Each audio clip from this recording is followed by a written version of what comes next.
Mister Nizami, আপনি আপনার বক্তব্যের 4-5 কথায় 71-এ জামাতের ভূমিকাকে অজুহাত বানিয়ে তারা এখনো অপবাদ দিয়ে যাচ্ছে, অথচ বাংলাদেশ একটি স্বাধীন রাষ্ট্র হিসেবে কায়েম হবার পর জামাতে ইসলামী স্বাধীনতার ব্যাপারে সবচেয়ে বেশি আন্তরিকতার পরিচয় দিচ্ছে। আপনি বলছেন জামাতে ইসলামী স্বাধীনতার ব্যাপারে রাষ্ট্র কায়েম হবার পর 71-এ জামাতের ভূমিকাটা কি ছিল?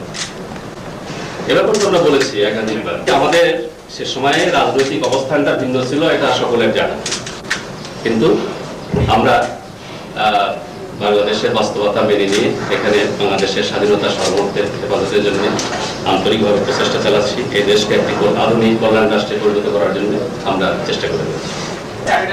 আপনি বলেছিলেন, আবার বলছেন যে 71 সালে ভিন্ন প্রেক্ষাপটে দেশের জনগণ পাকিস্তান থেকে আলাদা হওয়াকে স্বাধীনতার জন্য প্রয়োজন মনে করেছে। আপনারা প্রয়োজন মনে করেছিলেন কিনা?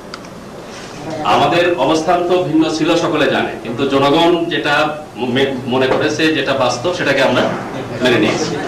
এটা সকলেই বোঝে, বিবেকবান সকলেই বোঝে। এই দেশ এখন, এই দেশের জন্য এখন শান্তিপূর্ণ একটা পরিবেশ প্রয়োজন। এই দেশের ক্ষুধা, দারিদ্র, বেকারত্ব